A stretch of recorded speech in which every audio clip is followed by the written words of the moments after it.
Hey, today I spoke with Davidad Dalrymple, who is a program director at ARIA. If you haven't heard of them already, ARIA is the Advanced Research and Invention Agency, an R&D funding agency of the UK government. They're funding a number of really ambitious research programs, and in particular, we spoke about the Safeguarded AI program, which Davidad directs. Their stated goal is to usher in a new era for AI safety, and they're open for proposal applications until October 2nd. Hope you enjoyed the episode, and here's Davidad Dalrymple. A couple of days ago, I was listening to this lecture you gave in, I want to say 2011, in Marvin Minsky's class on this work on whole brain emulation you were doing. And there's a bunch of interesting history around that. I feel like the set of whole brain emulation projects for the roundworm that were kind of happening and your role within them. And there's, of course, a pretty big shift in like focuses you've had over time. But there's something really interesting you wrote in a blog post that I wanted to ask you about, where you said, "I'm a disciple of Kurzweil, and as such, I'm prone to putting ridiculously near future dates on major breakthroughs." And what I wanted to ask about this is how true you feel that still is. Do you feel like you're still prone to that? I think I have become more calibrated as I get older, but I think I do tend towards over optimism in terms of when things are going to happen. I'm often told that the program that I'm doing at ARIA is extremely ambitious, and that's kind of what ARIA is for. But yeah, I am the type of person who will sort of imagine what would be the best case scenario if all of the problems can be solved, and what's the best we could do, and then kind of work backwards from there and try to build in some analysis of how things could go wrong and how to plan around that. How do you think you become more calibrated over time? Because I guess one of the things about the C. elegans project was I think you put yourself at like 99.8% sure or something that you'd have a kind of functioning simulation of the nervous system by 2020, and then that didn't happen. And so I'm wondering how all of that kind of impacted your sense of calibration, what that looks like for you now, in what ways you feel like you're still optimistic, maybe a little bit over optimistic at times. How would you describe all that? Well, I would say a lot of it comes from actual calibration training, which is an exercise that has been developed I think since then. I don't think calibration training existed in 2011 yet. But yeah, that's something I've done. That's, I think, the primary reason I feel more calibrated now is actually just putting numbers on some events that then will resolve within a year or two, and then looking at how well I did. So I've adjusted from that. And then I would also say, in terms of how I think about planning, I tended to be before I started thinking about my own calibration introspectively, basically, I think what was happening is that I would take the mode, so like a maximum a posteriori, and say, okay, this is what I think is going to happen, and it's unlikely that something else will happen because this is the most likely thing. So I think I just kind of corrected that bias. Interesting. So how does that look for you right now then? I guess in thinking about, and I think we'll talk about this in more detail pretty soon when we come in more detail to safeguarded AI, but when you're thinking about possible futures, the paths we're along right now, how different people imagine things like AGI timelines and all of this, what does that look like for you? In what ways do you think that, you could see yourself being at risk of being miscalibrated? Like what does the space of possibilities look like inside your head? Yeah, well, there's another angle. There's another axis to this now. Since 2011, my opinion about sort of the net effect on the well-being of the future of humanity from having AGI sooner has switched from positive to negative. So in 2011, I was also very convinced of what we now call alignment by default, or sort of the anti-orthogonality thesis. If you've heard, the orthogonality thesis is the idea that capabilities and aims are sort of independent. You could have any combination of them. And in 2011, I said, no, if you're capable enough, you'll sort of reflect on your aims and find better aims.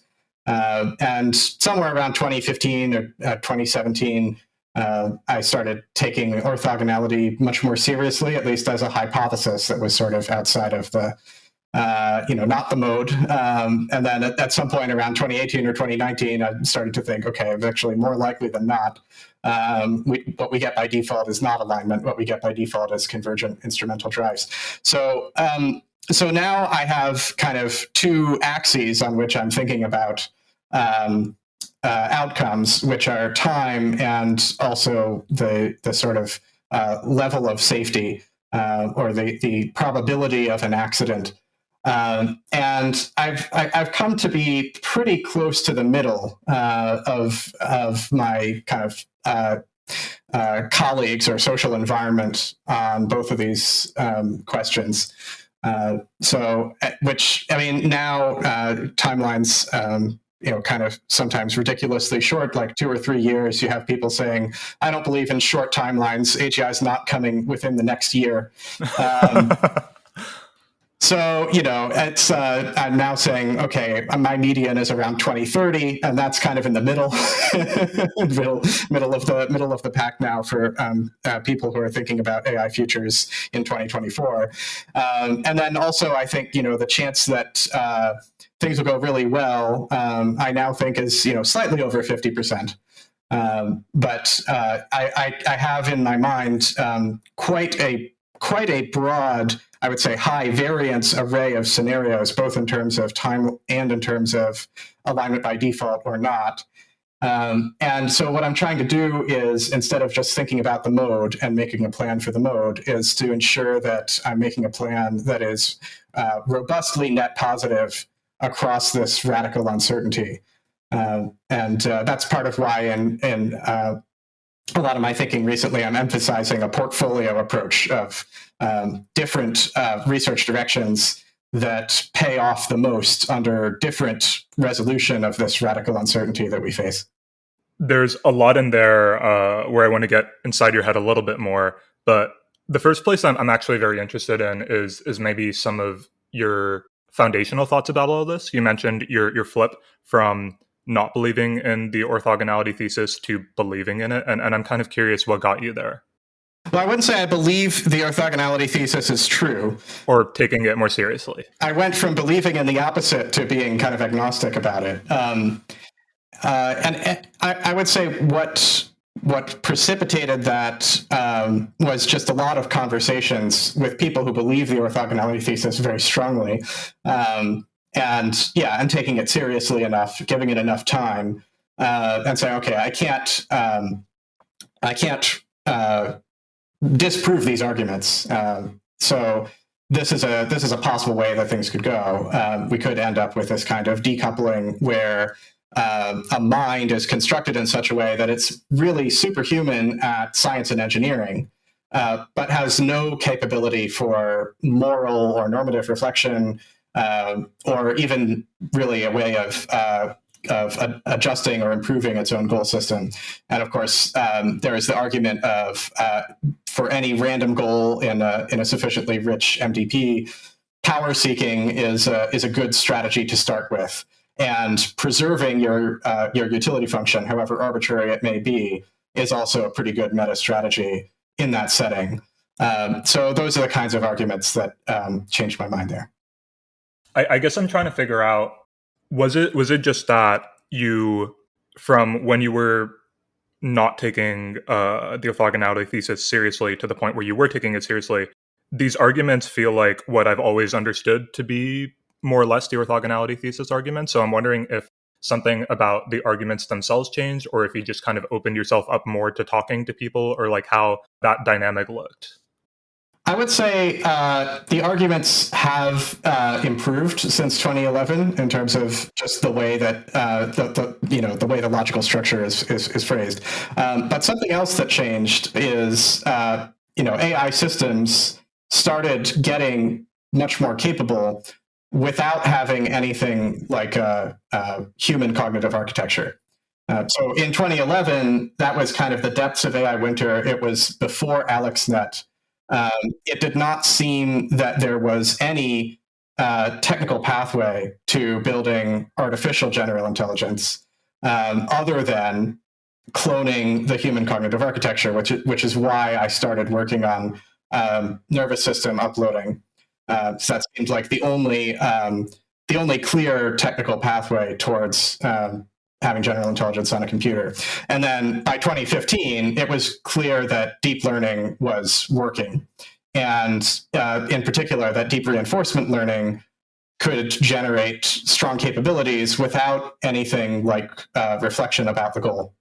So I think that was another thing that brought that argument more credence for me. Yeah, I had some questions about how you think about and distinguish between these different research directions and how they seem to be going. And I think this will maybe come back as a theme when we start talking about ARIA in more detail. But I feel like there's so many different ways to read what happened with the whole brain emulation path versus a deep learning path, where one read on this is exactly as you said, that we saw AlexNet, we've now seen, GPT-3, of course, all of these things. It seems to be working. It looks functionally like something that could portend AGI as most people understand and think about it. But I feel like the other read on this is maybe actually there's another path. Maybe it was whole brain emulation, maybe it was something else. And it just turns out, if that is the correct direction, it actually, as you discovered and many people discovered, is a much more ambitious project than we thought. And it's like going to take many generations or something. And we have something else that like gets us quicker results that look like the right direction, but ultimately like are kind of barking up the wrong tree. Feels like a totally different way to interpret what we've seen. So I'm wondering how you personally just adjudicate between those different kinds of stories. I now think about this all in terms of probability, and rather than like which one is true. And from where we are now, I would say, my subjective probability about whether it's going to just require multiple generations and we'll get AGI through brain uploading sometime after 2050. It's still around 6 to 7%. So it's a live hypothesis, not a particularly likely one. And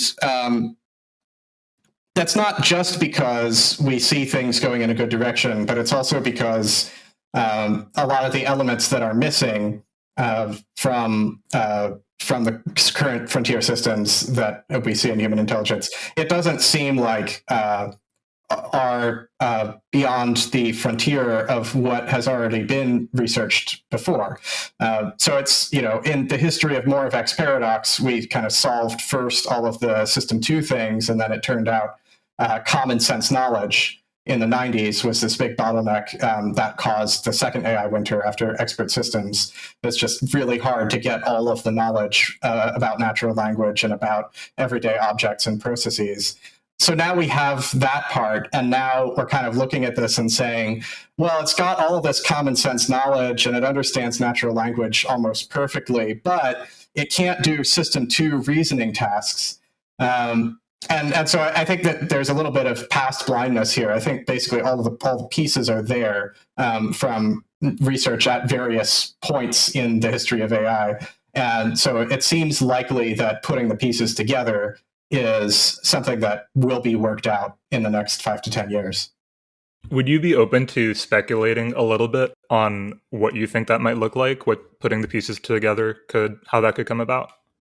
Well, that's related to my program, actually, in that I think what we need is a explicit world modeling framework where the AI that is kind of doing machine learning and consuming all the common sense knowledge and all the multimodal knowledge and the embodied knowledge, et cetera, then stores it in a formal way that involves discrete entities and relationships and quantitative relationships, not just first order logic, but something that we can put formal semantics on.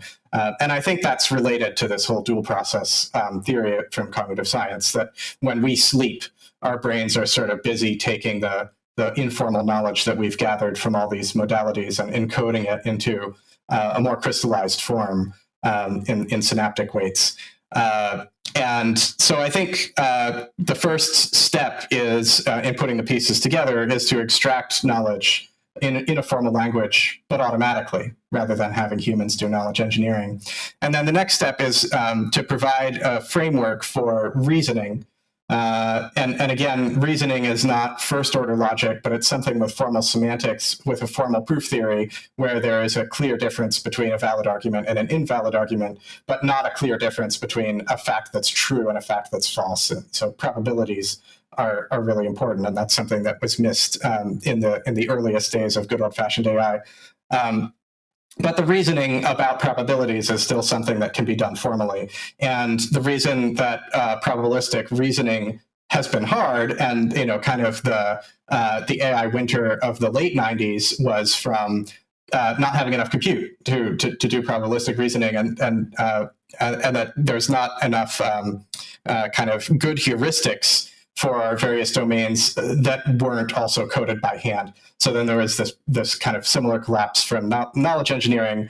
There was a collapse from heuristic engineering for doing this reasoning in an efficient way, rather than an exponential search of possible reasoning pathways. So that's another place where machine learning comes in. It gives us a good heuristic for what promising reasoning pathways might be.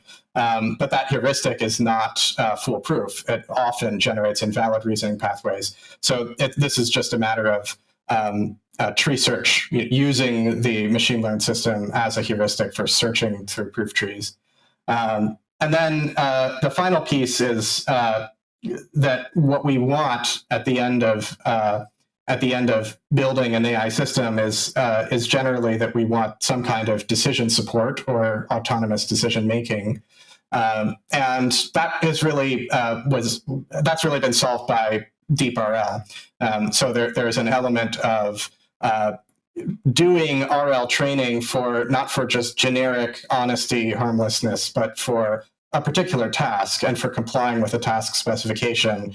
Where the task specification is also something in a formal language, but that we can automate the creation of. I want to take a couple of these, I guess maybe each of these in turn, because I do feel like there are different perspectives on the possibility of doing each of these steps correctly and how that might look. So for example, when it comes to extracting knowledge and doing so automatically, I think one of the common criticisms, and you see this go both ways, but one of the things about a lot of human knowledge is that it can be tacit and diffuse and kind of unrecorded in language. Although a lot of our knowledge is recorded in language, you can make inferences and use formal rules to, get from point A to point B. But I'm wondering, maybe if you could justify for me the optimism in the face of some of these classic arguments you might see against some of these things. Yeah, so I guess one point I want to make is a distinction between general intelligence and transformative intelligence, where there are certain kinds of informal reasoning that humans do that could never be formalized, like reasoning about the quality of poetry or something, where it's sort of all the way down, the notions of quality are wrapped up in these vast webs of qualitative knowledge.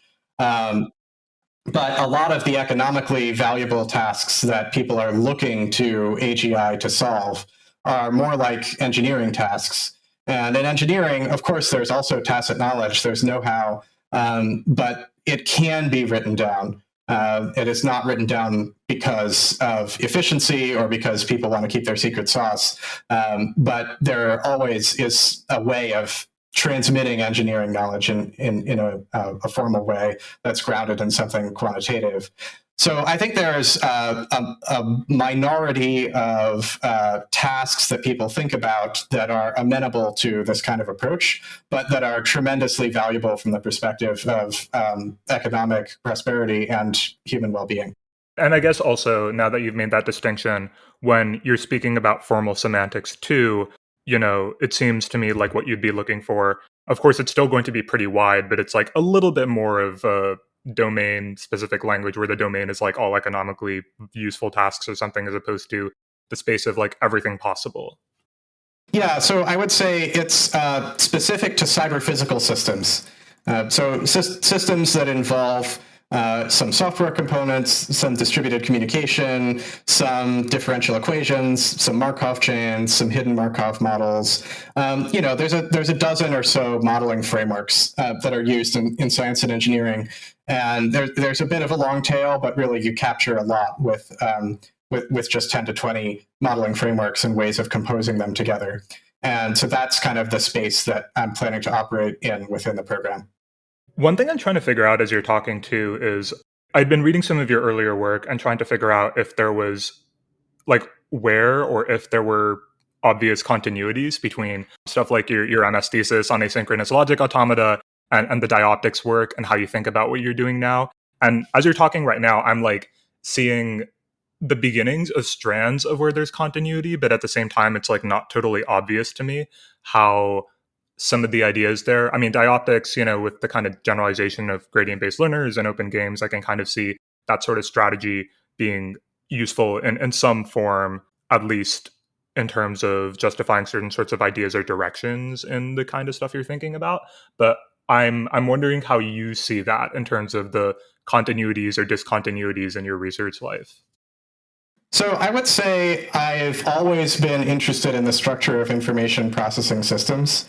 That's the one constant that runs through everything on the sort of descriptive side. But then there's also the normative side, which is I've always been interested in platform technologies that can make a global scale shift in the way that humanity does things. So what has changed is the strategy of what seems to be on the margin, the highest leverage way of making a positive difference.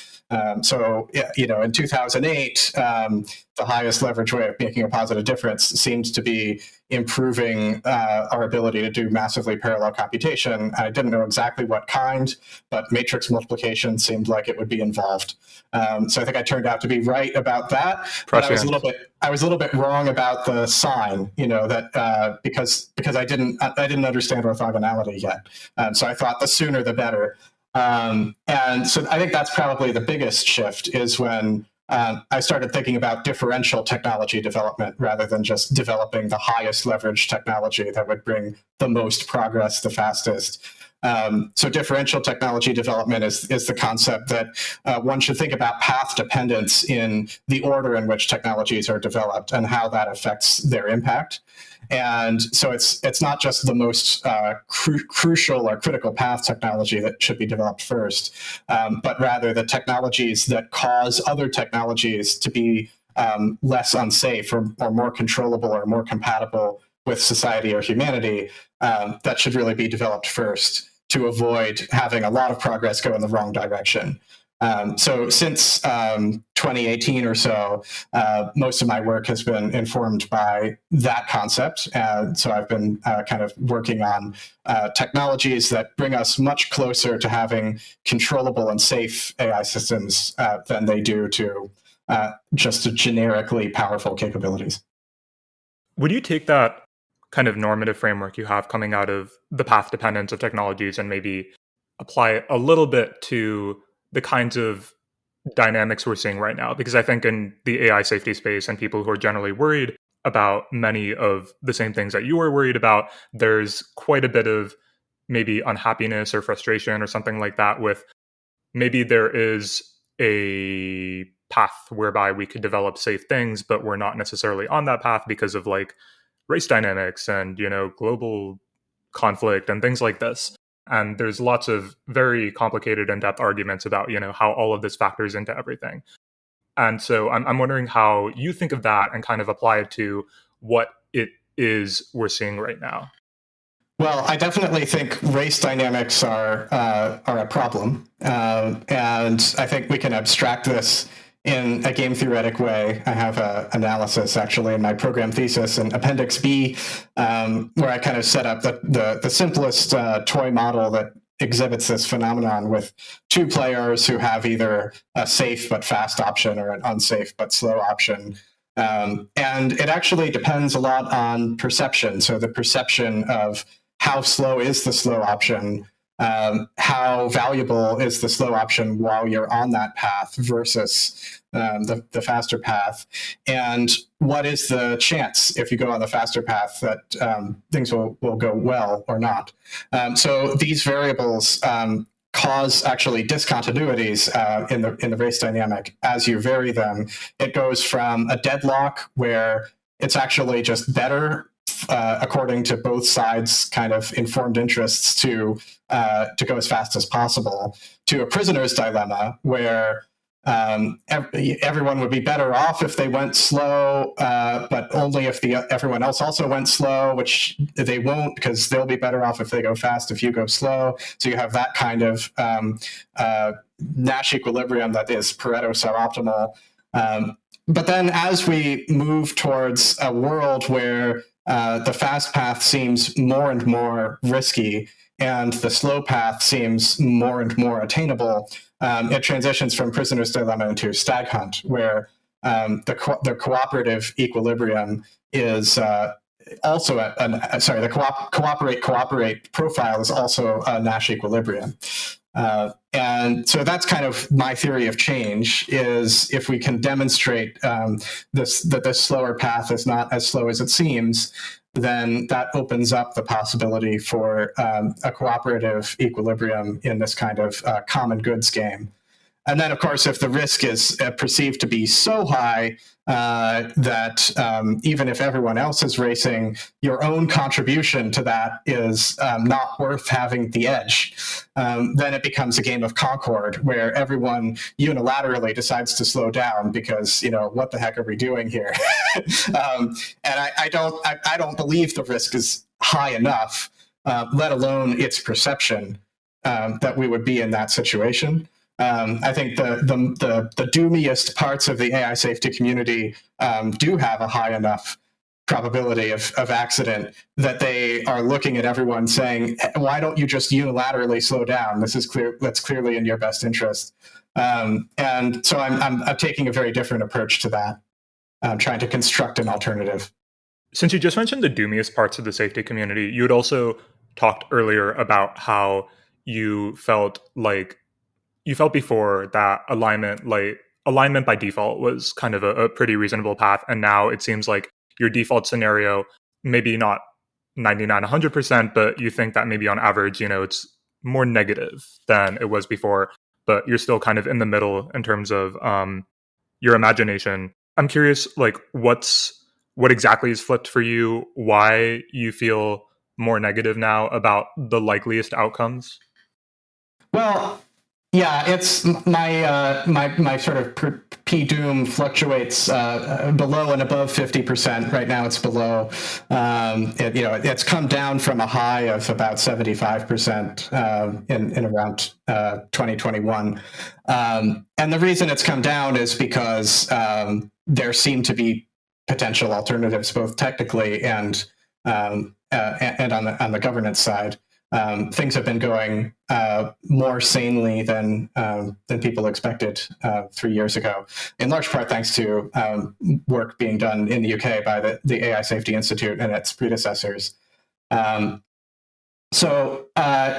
wouldn't say that I flipped exactly, but I do have a much higher probability of something going seriously wrong. And I think that comes back to what we talked about earlier with just looking at DeepRL and looking at what has been achieved with larger and larger transformers, and thinking, this could scale to doing superhuman engineering, particularly cyber attacks and sort of ransomware style ways of getting a strategic advantage, where if there's no human in charge, there's no one to arrest.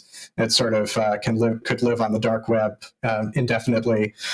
So these kinds of scenarios are the things that I worry about. But I also feel that it is possible, it's achievable for both the technical and the governance problems to be solved before it's too late.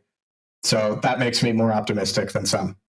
Another aspect of a lot of the scenarios painted that you just pointed out has to do with the no humans in charge and the system being given pretty much autonomous control of something pretty important. And I mean, the thing that strikes me about this, and I feel like there's endless back and forth, is how contingent that is, how path dependent, the fact that at some point we had to make the choice to rest over more control. And of course, there's the classic, these things are much smarter than us and they can do things that we can't possibly imagine. And so there's an element of we have to treat this in the abstract or something. But it does feel like that path dependence of we had to hand over some control at some point, and maybe that just wasn't a good idea. And if we understand now that that's not a good idea, what can we figure out? How do you see some of that back and forth? Well, I think we're in a very vulnerable world, not just to AI, but even to terrorist kind of actors. And I think this is something that kind of started in the early 2000s with advances in biotechnology, which were controversial in their own right for these reasons. But I think also, if you look back even further to like the Y2K bug, a lot of people now kind of think Y2K was a myth because nothing really went wrong. And so it seems like, there was a lot of talk about this bug, but it was just a bunch of millenarian doomers. But actually, the US spent about $100 billion in the 90s fixing the Y2K bug with 100,000, order of 100,000 engineers, including at one point my father.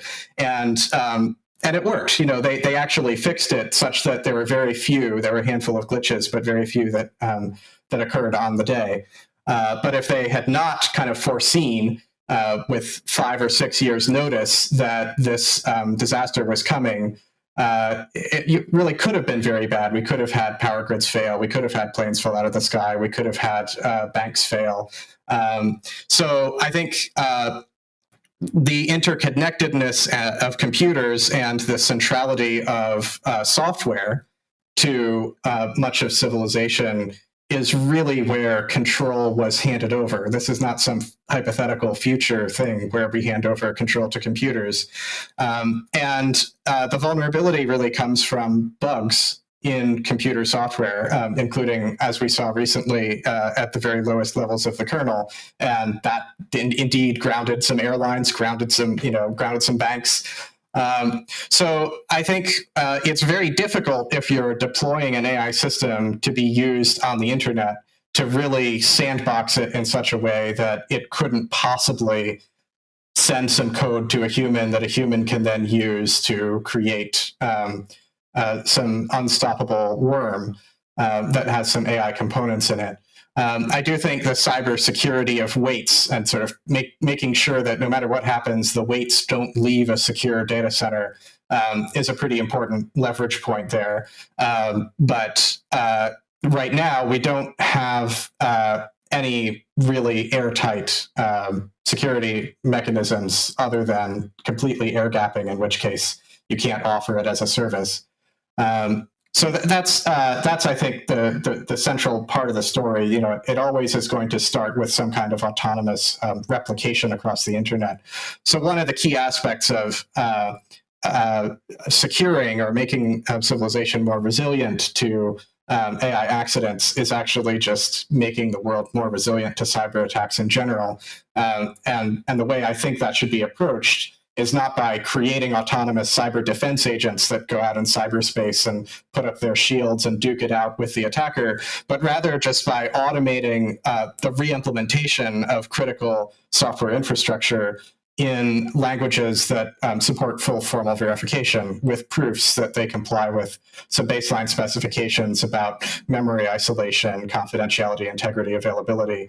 And I think that would reduce a lot of the risk already.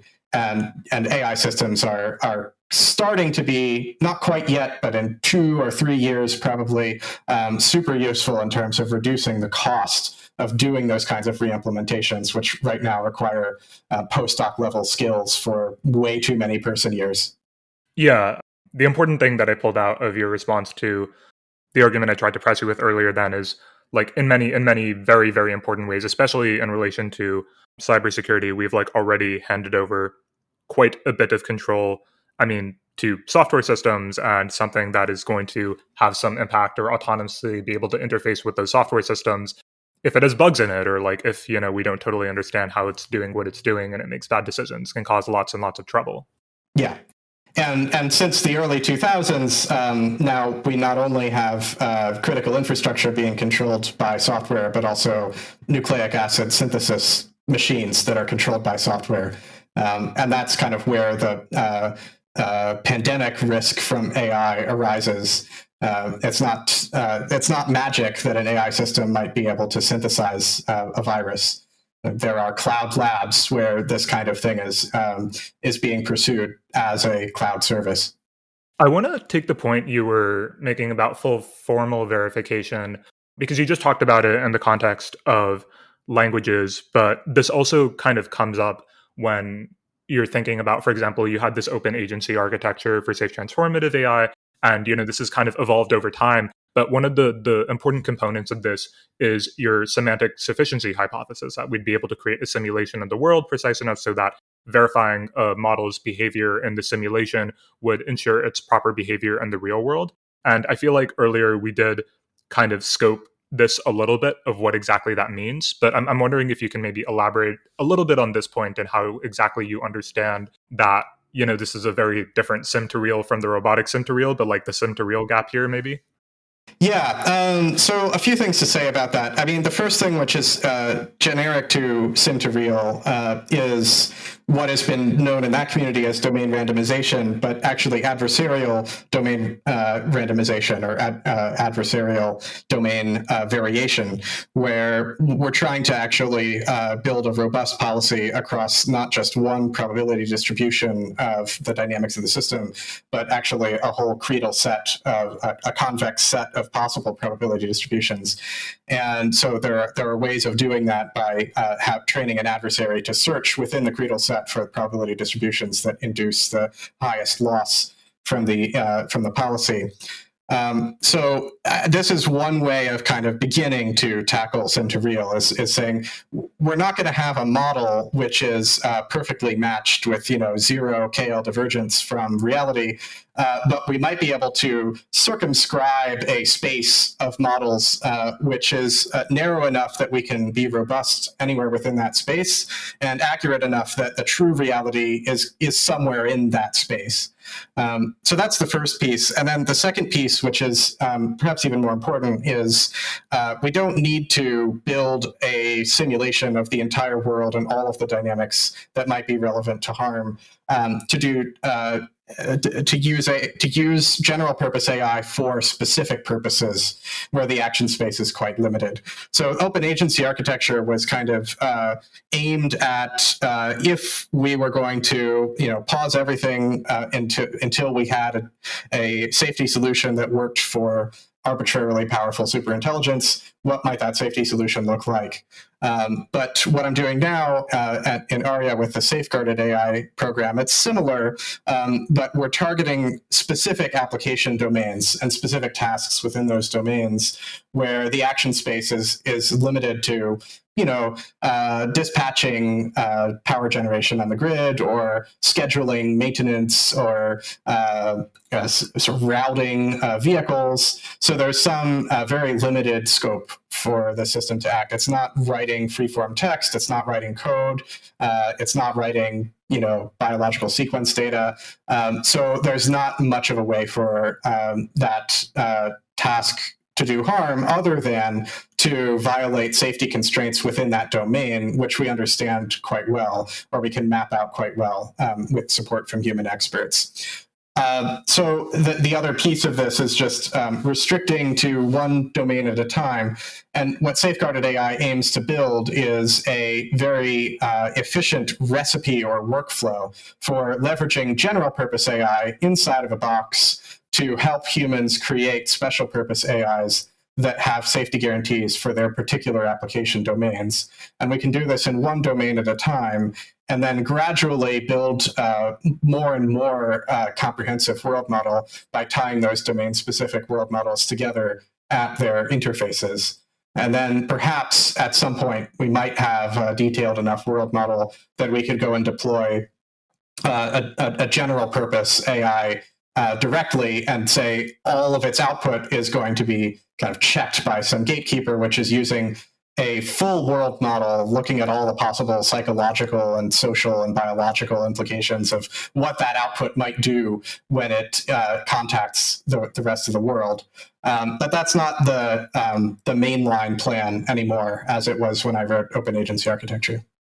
I'm still understanding that it's not like the mainline plan, but I'm still kind of curious about some aspects of the sufficiency hypothesis. So one, kind of criticism, evaluation of the whole thing that I read, and specifically focusing on this hypothesis, pointed out a couple of different challenges. And one important one was about this completeness, where even understanding that the world model is something that is going to be scoped, I think one of the points was, even if we do restrict ourselves a little bit, if we're considering, like, I don't know, even modeling an entire room or something from the molecular level, this is like very, very hard to do. If we're looking at like the different scales to consider in a model, there's like different scientific theories involved at those different scales.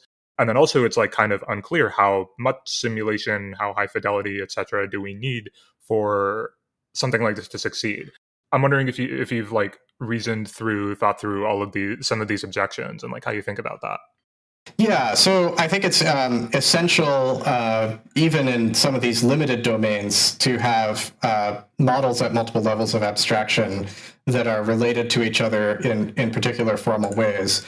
So one way of thinking about it is a sound abstraction is one which, if you have a microstate and you compute what its abstract version is, projecting out the irrelevant details.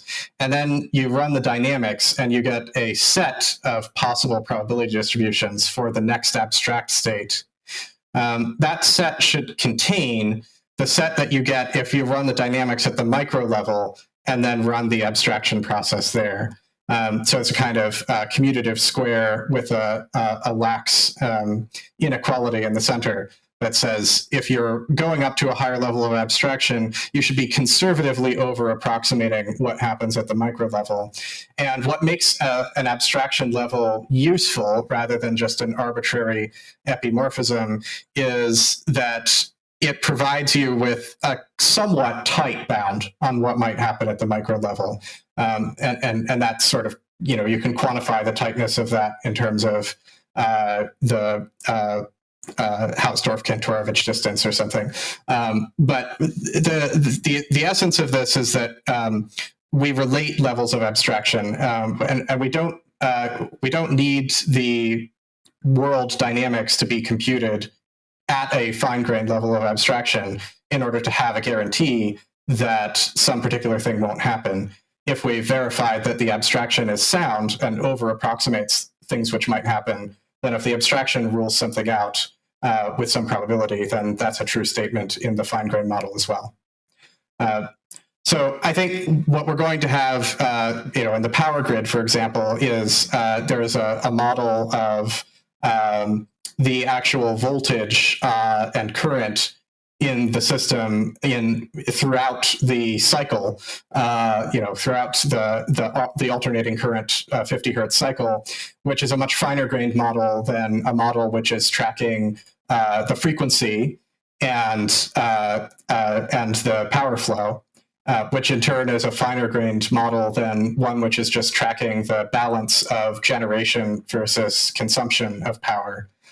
So even in a restricted domain, it's really useful to have these levels of abstraction.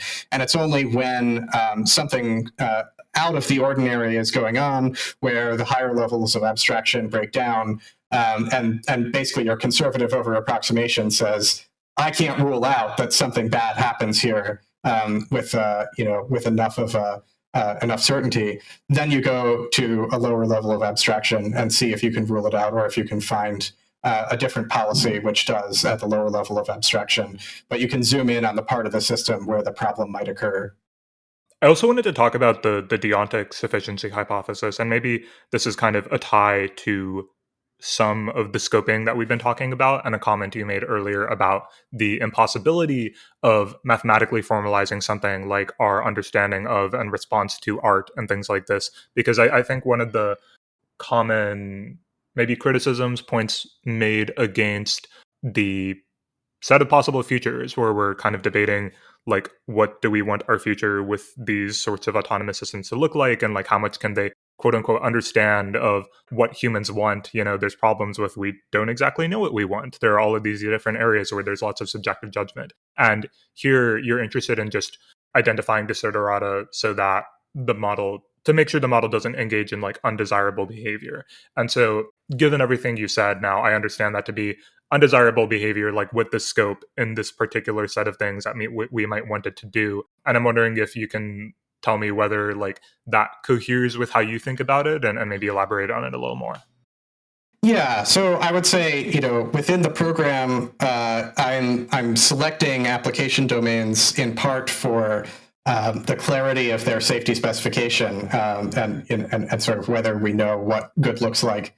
And again, a lot of very economically valuable and a lot of very resilience valuable applications do have that character, but not all. So one particularly tricky one is epistemic security. So if we were hypothetically to deploy a super intelligent chatbot onto the internet someday, then the gatekeeper would have a very difficult task of understanding and sort of thinking through the potential implications in the world of some arbitrary natural language string, or at least arbitrary within a very broad swath of topics that are considered acceptable uses of the chatbot. And that includes kind of the psychological harms that could happen, super persuasion, and social sort of systemic harms. And it's very hard to draw a line between persuasion that convinces somebody of something that's true and persuasion that convinces somebody of something that's false, or persuasion that convinces somebody to change their preferences in a way that aligns with their best interests versus convincing them to change their preferences in a way that creates a addictive dependence. So that's something that I don't have a solution to yet. So there's one research area in the program, Technical Area 1.4, that goes into this somewhat. Socio-technical integration is the name of the area. And I'm hoping to fund some researchers in social sciences, particularly in behavioral economics, because there's some mathematical hooks in there that we could use to pull ideas from social science into the formal semantics of some future task specification. But for example, one thing I have in mind is maybe we can use LLMs, like base models are kind of predictors of how humans respond to language. So we might be able to actually use the base model and prompt it in various different ways to represent different types of people, different demographics, and evaluate kind of what are the potentially likely, more than epsilon likely ways that people might respond to some string of natural language, and do those conform to sort of Gricean maxims of communicating something that causes a person to then behave in ways that are more aligned with their own interests, whatever they may be, or causes them to be better able to perform some task of their own choosing. So I think about this differently from traditional kind of AI safety thinking in a couple of ways. One is that I'm not a utilitarian, and so I'm taking an approach that's a little bit more like maybe Sen Nussbaum capabilities, or if you really boil it down, a little bit more like deontology, where I'm saying, let's try not to mess things up, rather than for now, until we have better theories about what we're trying to do and how we're able to do it. For now, let's not try to do world optimization and transform the world in really radical ways really fast. But instead, let's try to transform the world in radical ways that people understand well and understand the consequences of, like radically more efficient energy systems, or radically more efficient transport, or radically more efficient healthcare delivery. These sorts of things, we already know how these systems affect society, and they affect society in a good way, and we just like more implementation capacity. And so that's where I'm thinking that we can focus, at least for a little while. And at the same time, I think we need to, in parallel, be running some research programs in moral philosophy and economics, and trying to get more mathematical specifications of what a kind of healthy, harmonious human-machine society might look like, and how to mathematize that. But I think we're not quite ready yet. Yeah.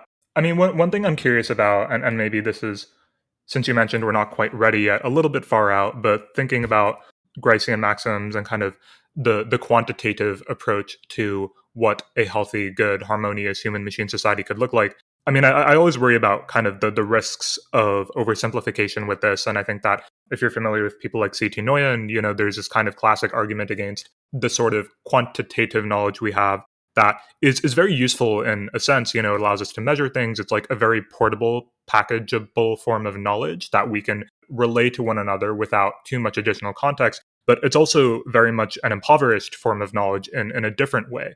And even if at the beginning there's this interest in kind of scoping the set of things that we might want to world model or use an AI system for, when you're considering the broader question of like healthy human machine society, then I think a lot of those concerns that we'd previously scoped out start to come back in.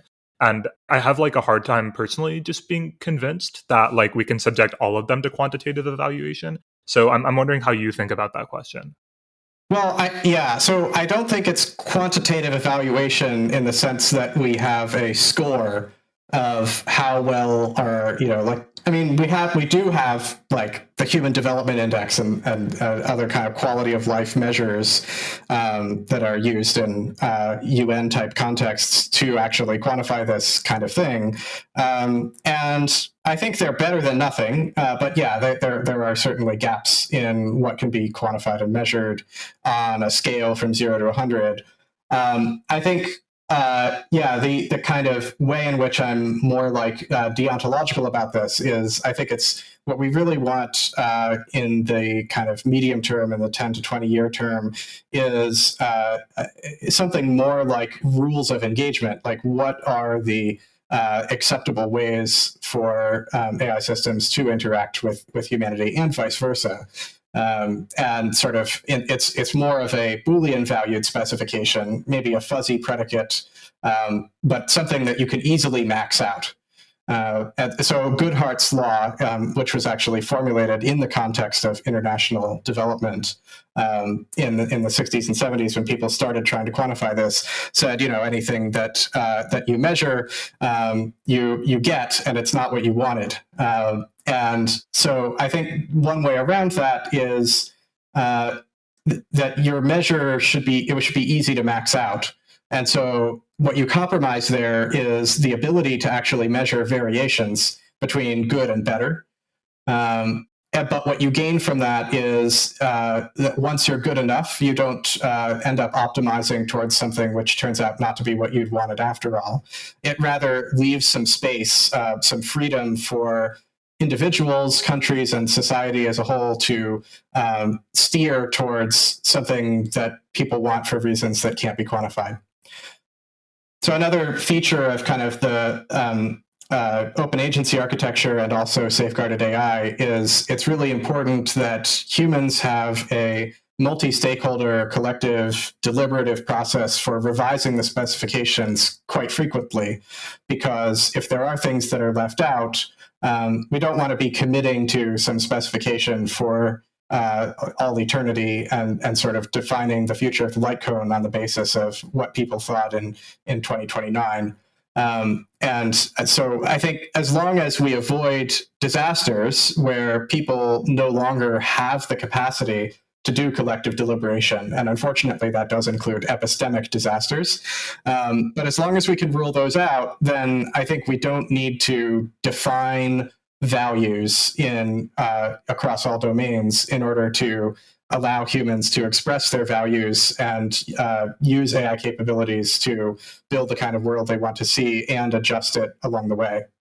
What do you think about the, I guess, appropriate or like possible scales at which that collective deliberation could function? Because like all of humanity seems hard, even all of a country, and something like today seems a little bit hard when it comes to even in seeking to get people to express the set of values that they have for how an AI system could interact with society. I think there's certainly like a base level of stuff that most people could probably agree on, but I also feel like it's a very real possibility that there are like mutually intolerable versions of how that could pan out for different groups of people. So I'm wondering how you understand that.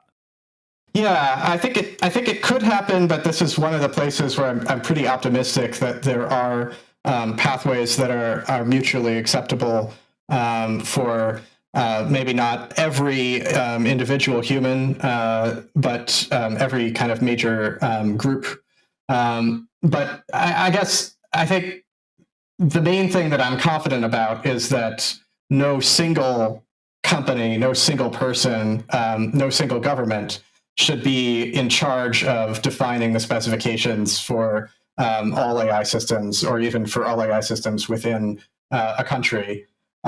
There's some level of, I think, guardrails that many people in many countries and many companies could agree on.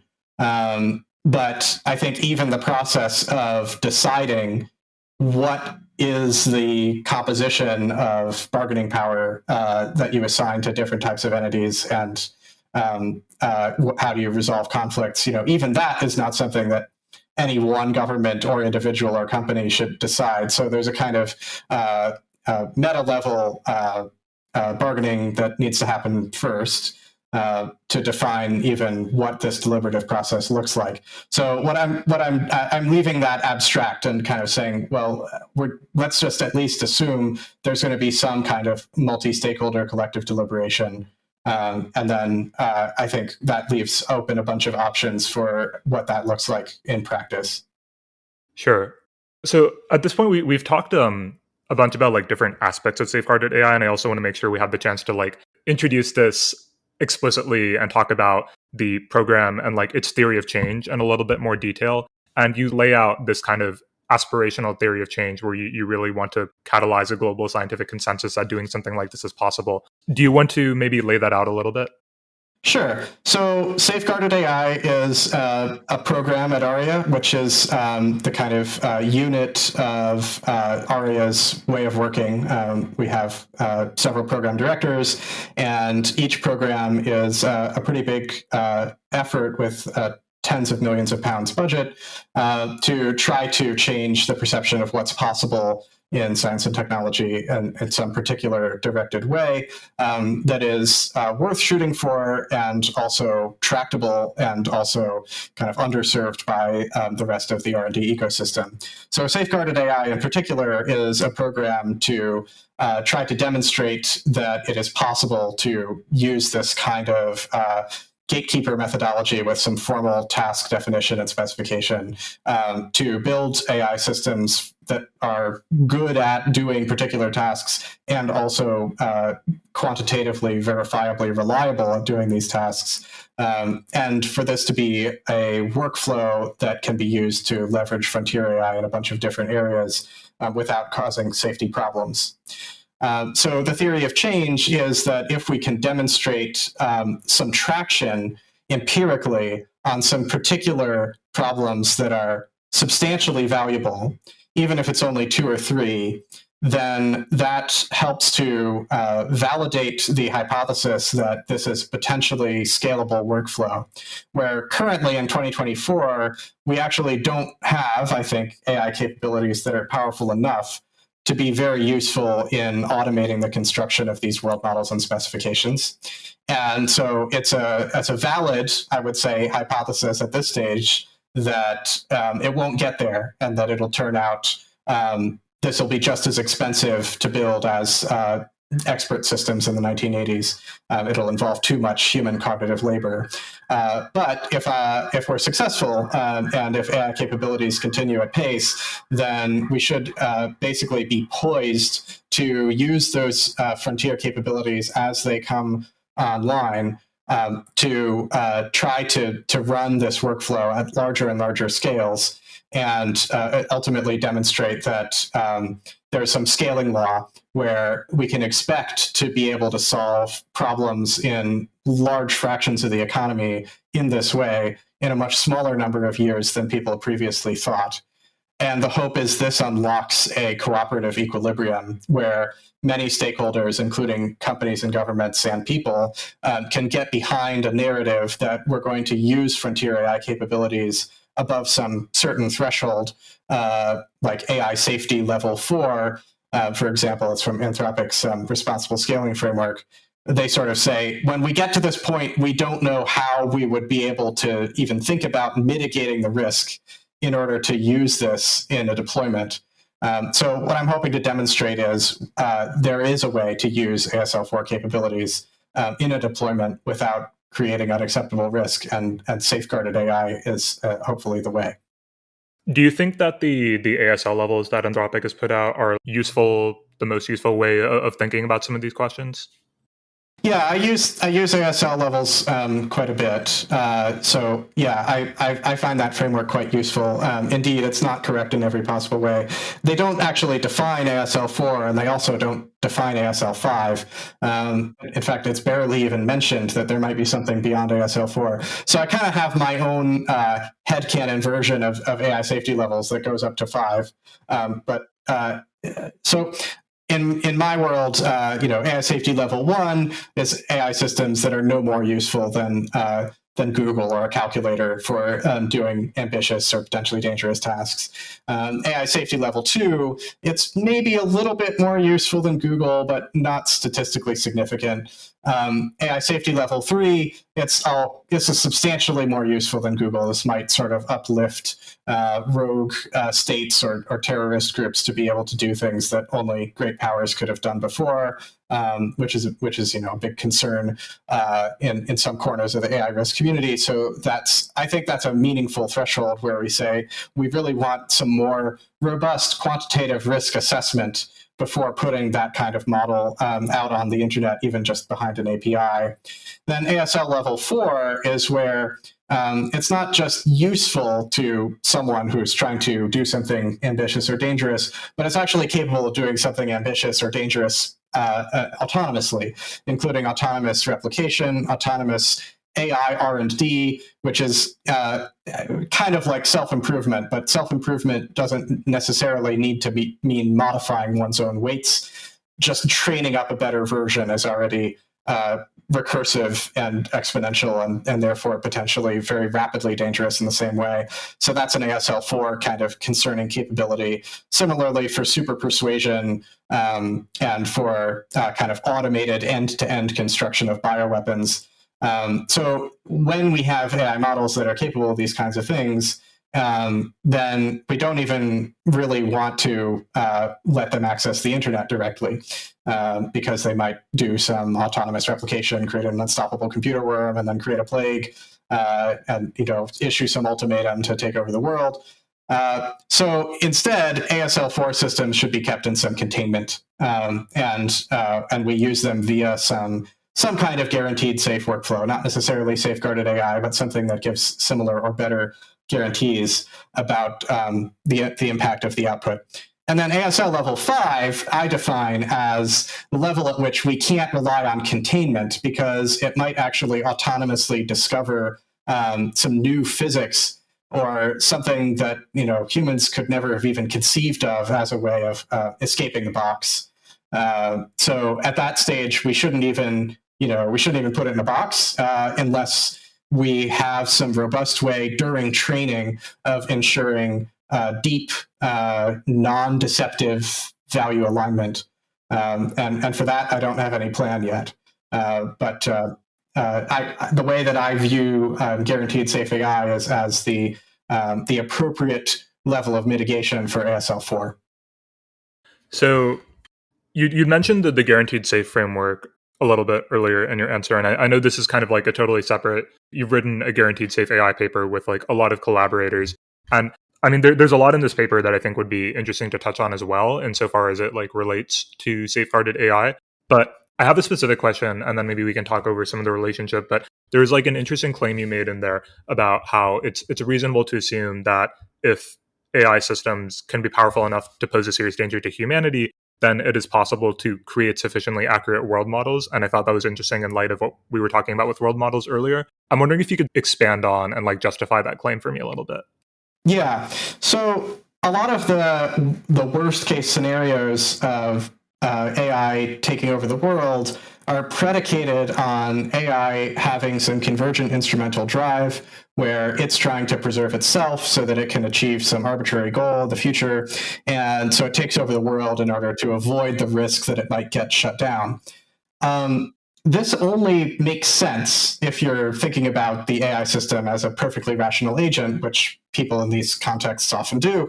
It only makes sense if the AI system has a plan to take over the world that it is very, very confident in, because if it's not confident that the plan will work, if it's not confident that it's attached to the actuators that it believes it is, and that those commands will have the effect that actually leads to this kind of strategic outcome, there's a very, very serious risk that attempting and failing to carry out a coup will lead to it being shut down, which is the exact thing that it's trying to avoid, and sort of minimize the probability below some very small threshold that it already, if it's doing a lot of valuable service for humanity, it's probably not about to get shut down. So it's risking a lot in carrying out some kind of takeover attempt.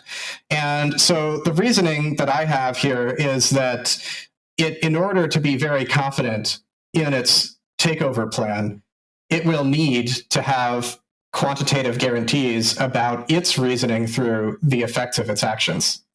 And so that only happens if internally there is something which is sort of equivalent to a quantitative world model of the impacts of the AI's actions on the real world. And so I think the level of capability where that emerges internally to an opaque neural network architecture without any engineering around keeping reasoning chains on track, or keeping track of Bayesian updates or anything like that, it's probably comparable. It may be that it's slightly more efficient than what we would engineer by hand. It may also be that it's less efficient because it needs to learn principles of quantitative reasoning in addition to learning the descriptive facts. But I think it's roughly comparable. I don't think there's going to be kind of an order of magnitude off in scale between the risk and the opportunity to extract that knowledge in a formal language. Another story of that I was thinking about at the super high level, though, was thinking about like being powerful enough to pose a serious danger to humanity and all this. Like another story about that is that arising through your system having a world model that is like very inaccurate or off or something of that sort, and then unintended consequences and so on. And I'm wondering how you think through that story in light of the claim we just been talking through. Yeah, so I do see most of the risk in the next 5 years coming from AI systems which believe incorrectly that they have a good plan to take over the world. And what this actually results in is everyone dies and the AI dies too, because its plan didn't account for something crucial. And so that's just the worst of the worst outcomes. Well, unless we start talking about S risks, but let's not go there.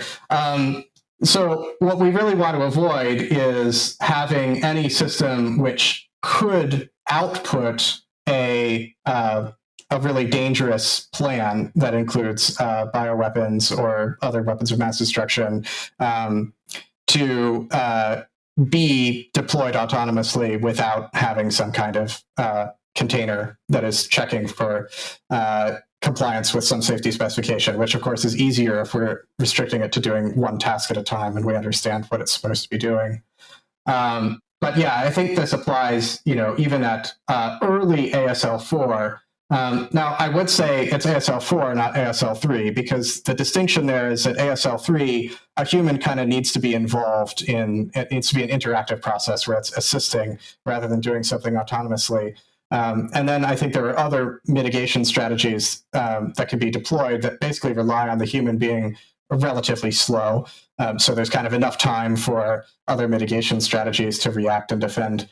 But when we get to ASL4, even if the system is not competent enough at strategic awareness to sort of build a model of the entire world and how to take over it, it could still autonomously pose serious dangers. So that's why there might be this period of kind of using those capabilities in a restricted way, using ASL4 capabilities to build world models that might not yet be capable enough to build an entire world model, but rather, at least if it's able to do autonomous end-to-end development of some weapon system, then it should be able to do kind of nearly autonomous end-to-end modeling of a power grid or of some other cyber-physical system, air traffic control or sea freight logistics. So I think that if we're thinking about the kind of AI takeover scenario, then this argument holds, and it sort of provides some nice tie-in between the timelines. But if we're thinking about AI accident, where it's actually an accident on part of the AI as well, that means, yeah, we do need this sooner than those kind of imagined hyper-rational capabilities will show up.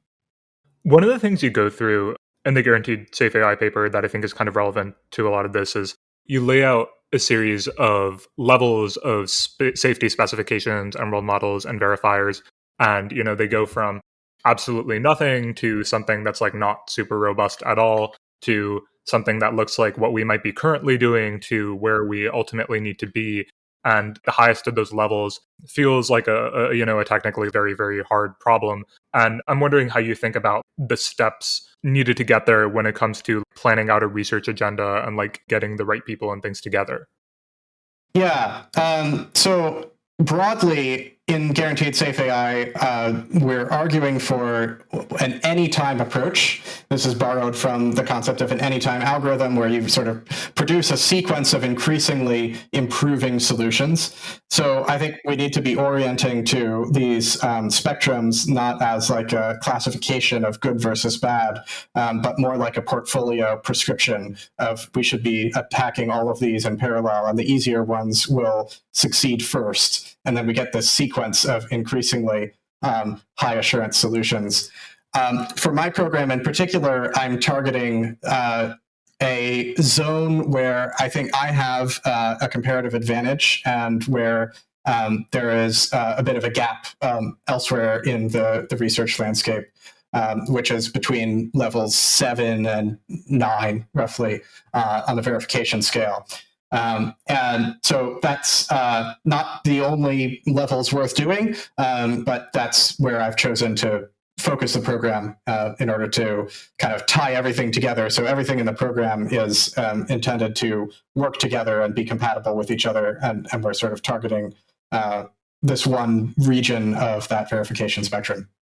I'm thinking a good final section of things to talk about that would be interesting are about how you think about the portfolio research approach that you're adopting within your section of ARIA, and then maybe a little bit about ARIA itself at sort of a higher level, thinking about its strategy, what it wants to do, how it can do these things. I'm wondering just how you, as somebody who is a program director and kind of thinking about these different research directions and having to like assign funding and all of this, I feel like there's so many ways to imagine the possibility space of what it means to have a portfolio approach to research and assign funding and work with different groups of people and kind of advance those different directions. How do you think about the most effective ways in your mind of doing that? Yeah, that's an interesting question. So for ARIA, I would say what we're really going for is high variance. People often say high risk, high reward, but I wouldn't say that it's high risk in that even the most ambitious programs, if they quote unquote fail, if you end up with an outcome on the left tail of the distribution, are probably still just about worth the investment. So it's not like the risk of losing the investment, but it's more like the risk of failing to live up to the ultimate ambition or something like that. So I think of it more as high variance. And I would say the approach of doing funding by committee averages out opinions and sort of leads towards lower variance. And there is some advantage to that because you have a more predictable result.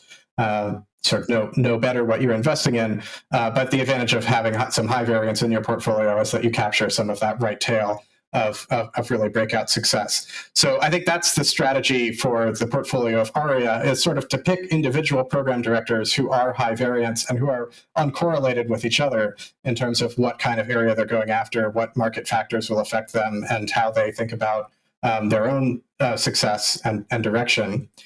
And then you pull those program directors into a portfolio, which hopefully has a high return on average, despite the individual program directors being high variance.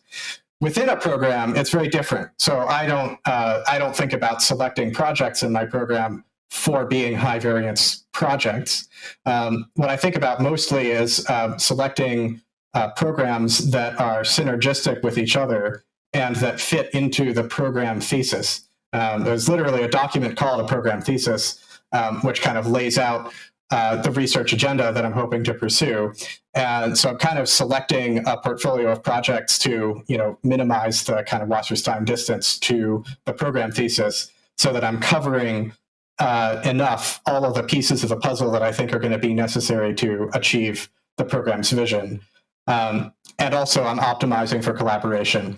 So one thing that's kind of unusual about my program and other ARIA programs as well in relation to other UK R&D funding is that we're trying to bring together pretty large communities of people, not to do like some kind of consortium and say we're applying for this funding all together as 12 universities, but actually just saying we're funding all of you, and please get together and just collaborate, work together.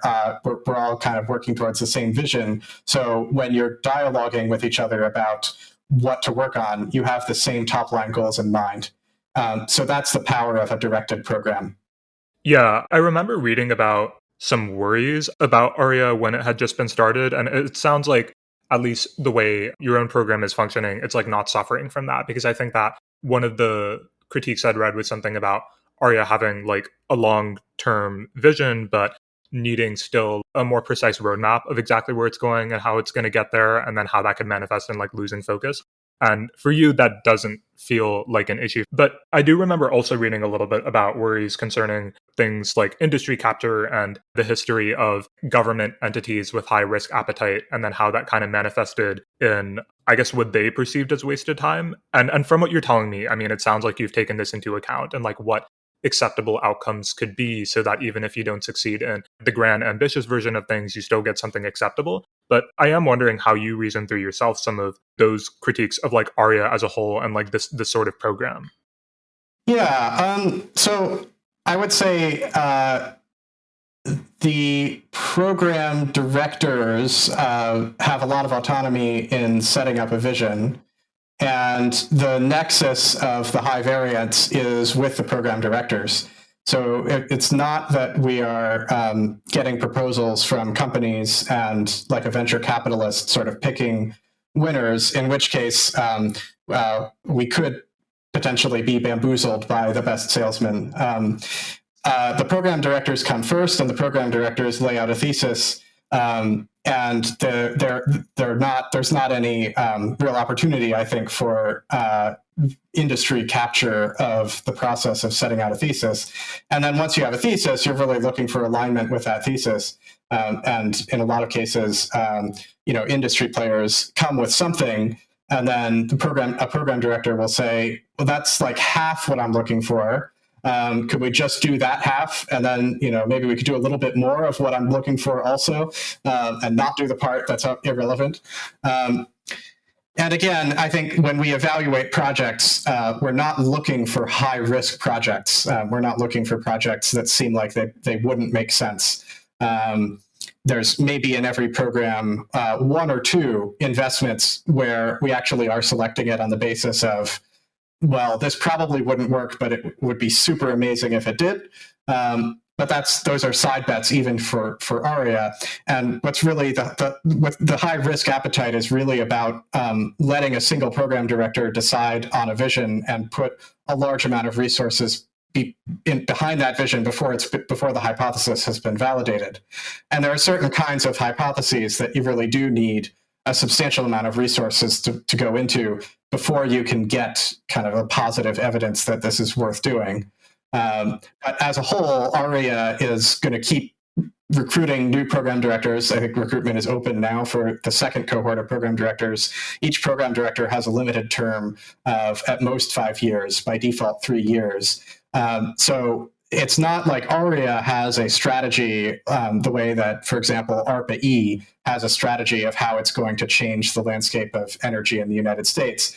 ARIA is just a facility for kind of investing in high variance directed programs. And each program has a thesis, but ARIA as a whole doesn't have a kind of thesis about where it's going in 10 or 30 years. Maybe as a closing note, you're looking for more program directors. Do you want to point listeners to where they should look for more information, especially for your program, what they should read, what they should do if they're interested in possibly being involved? Yeah, so for more information about ARIA, you can go to our website, aria.org.uk. And if you search for safeguarded AI at ARIA, that'll take you to my program page, which has links to the program thesis, a presentation that I did for Technical Area 1.1, which is now closed, but I think it's still an interesting screencast. And then by the time you're hearing this, we'll probably have some more solicitations open. We'll have expressions of interest open for Technical Area 2 on creating machine learning capabilities that are attuned to this framework. And Technical Area 3, where we'll be looking for commercial partners to pioneer the use of safeguarded AI in particular application domains. Well, Davidad, I think this is probably a good place to close. I really enjoyed learning a lot more about both your commitments and ARIA and the Safeguarded AI program. So thank you for being so generous with your time and talking with me today. Yeah, thanks for the interview. This was great. Thank you for listening. Thank you to my guest Davidad. If you like this, do share it around, and I'll see you next week.